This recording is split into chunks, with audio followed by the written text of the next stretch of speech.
Humans, unfortunately, do not have warp drives that allow us to travel faster than light.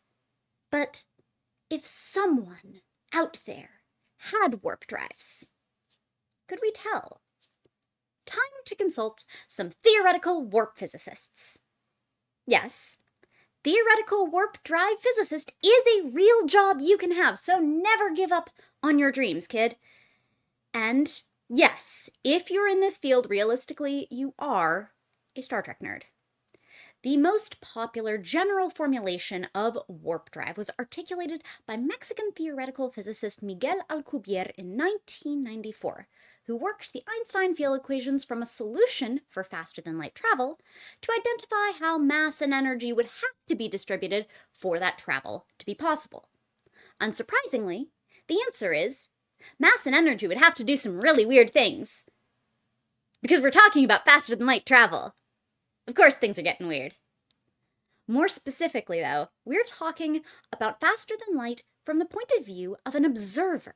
The neat trick about warp drives is, in their own local frame of reference, the ship, inside the bubble, isn't going faster than light, because that would be a physics no-no.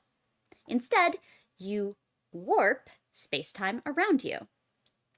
If you're moving left to right in this diagram, for instance, the idea is you're scrunching space-time toward you and expanding space behind you like an inchworm on the fabric of space-time itself.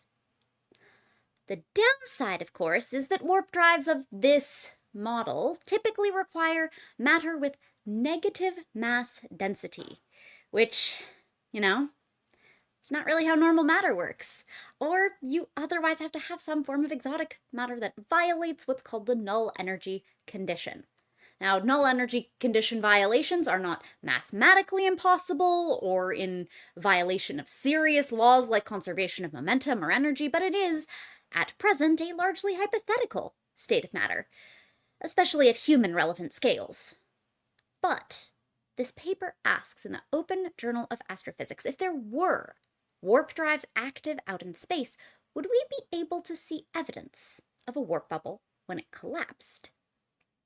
Apparently, in a perfect warp bubble, a warp ship with constant velocity would leave no trace on the fabric of spacetime. However, if there's an equation of state that would allow that warp drive to stay in a stable configuration, these physicists haven't seen it. And even if the warp bubble was initially constant, making it possible or even likely that a warp bubble will destabilize and collapse. And indeed, that's the case these researchers focus on when developing their formalism.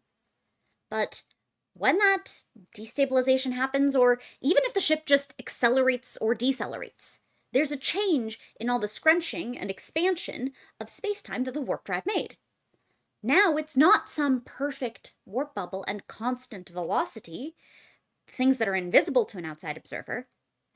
Now, the variation in space-time warp created by the drive itself creates ripples, otherwise known as gravitational waves. And in the case of warp bubble collapse, the result is not subtle. According to these physicists, if a warp bubble like the one modeled here were to collapse within a megaparsec of Earth, so like between here and the next closest galaxy, the outer edge of the next closest galaxy, we could detect the grav waves from the warp containment failure. Okay, we couldn't do it, at least not at this moment. We don't happen to have detectors in the relevant frequencies. But if we build a detector with the same sensitivity as our current Laser Interferometer Gravitational Wave Observatory, or LIGO, at higher frequencies, we could.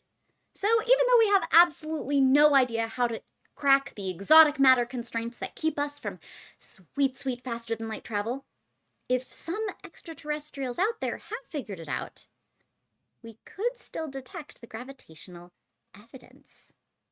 If you're a Trek nerd, that means just using warp drive anywhere in the galaxy could give us, a pre-warp society, evidence that such technology existed. The Prime Directive in shambles right now. Of course, we don't know for sure what exactly to look for. Like all models in physics, this one simplified, and this study ran the numbers for a sub-light speed warp bubble and also made specific assumptions about the size of the ship and so on. These authors describe this study as a first step before subsequent research into superluminal warp, where apparently, the physics get messy. Pathologies develop, as these physicists put it. That's part of the next phase of this theoretical research, testing a wider range of modeling assumptions to determine how the gravwave signature changes with those assumption changes, and if so, how it would affect our ability to detect it. But as fun as it would be to catch evidence of Vulcan zooming to Starbase 16, it's entirely speculative for a spaceship-size warp drive. Indeed, these researchers point out that a warp bubble, especially a grav-wave-inducing collapsing warp bubble, may not be a terribly pleasant subjective experience. And the exotic matter required to make this whole model work may show up at the quantum scale, via something called the Casimir effect, and perhaps at the freaking black hole scale, which is where many of the warp drive physics nerds focus. But neither is really conducive to using the technology for humans who want to take a Denny's run to Rigel. But they're still both super relevant to theoretical physicists who want to understand the most extreme edge cases of our universe. I mean, sometimes science is tangible and practical, cleaning up our environment or finding super white shades of white paint. But theoretical studies like this, while speculative, aren't frivolous. They're how we explore the boundaries of what's possible in our universe itself. Now, I had no idea warp drive physics was a field of any size, but it turns out it has a lively cadre of scholars, and even Alcubierre is still out there publishing chapters on warp drives and wormholes. And if we're ever going to travel to the stars, faster than light or otherwise, we need scientists like these, who dream big. And who put Star Trek references into their paper abstracts. Nerds.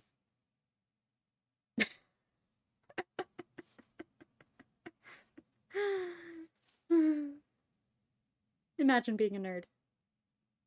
Couldn't be me.